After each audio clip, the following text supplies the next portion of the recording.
அந்த கிராம பக்கத்தில் நிறைய விஷயம் நடக்கும். புறணின்னு சொல்லி, அதாவது ஒரே விஷயத்த 30 பேர் பேசுவான், 30 பேர் 40 விஷயம் பேசுவாங்க. அதான் புறணியில் பெரிய சக்தி.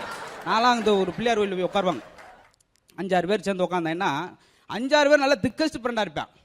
அதில் பேசிக்கிட்டு ஊர் பேல புறம் பேசிக்கிட்டு இருப்பேன். அந்த 5லவே எந்திரிச்சு போகிறானோ அவன் இந்த 4 பேரும் பேசுவாங்க, இவெல்லாம் பேசுகிறான்டா, இவனை பற்றி நம்மளுக்கு தெரியாதா அப்படிங்க.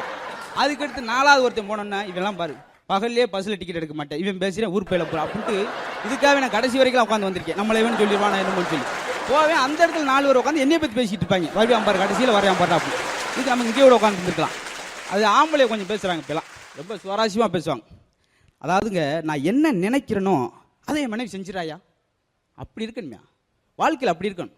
ஆமாங்க, நான் என்ன நினைக்கிறேன்னு அதை செஞ்சிடா. நான் அவளை திட்டவும் நினைப்பேன், திட்டிடுவா. அடிக்கன்னு நினைப்பேன், நொம்மு நொம்மு நொம்மு ஏன் முதுகுல விழுது, எதுக்கு நம்மளுக்கு தேவை அப்படின்னு. ஆனால் அது பரவாயில்லையா, ஏன் மனைவியெல்லாம் என்னை திட்ட மாட்டா. ஏன் லிப்ஸ்டிக்லேயே பெவிக்கால போட்டு கொடுத்துருவில்ல அப்படின்னு ஓட்டினதே 3 மணி நேரத்துக்கு உட்காந்துருப்போம் ஒரே இடத்துல. அது நடந்து போயிடும். அவங்க வாட்டுக்கு எல்லா விஷயம் ஜோரசியமாக பேசிட்டு அதில் ஒரு சந்தோஷம் இருக்குது தேஞ்சி. இன்னொன்று, பெண்களுக்கு ஒரு ஆடம்பரம்னு ஒரு விஷயம் இருக்குது. 10க்கு 10 வீட்டில் பிரிட்ஜு, வாஷிங் மிஷின் அத்தனை வாங்கி வச்சுட்டு இடம்லாம் வெளியே எடுத்து கிடப்பாங்க இவங்க இருந்து. எதுக்கு அது இங்கே ஓரத்தில் கிடையாது. எங்க ஒரு தங்க காப்பு வாங்கி கொடுங்களேன், உனக்கு தங்க காப்பு வாங்கி கொடுத்தா எனக்கு இரும்பு காப்பு போட்டு உள்ளே பிடிச்சி வச்சுருவாங்க. நம்ம வருமானத்தில் அதெல்லாம் கட்டுப்படி ஆகாது. குழம்பு ஊற்றணுன்னா அப்படி பார்த்துருக்கேன்.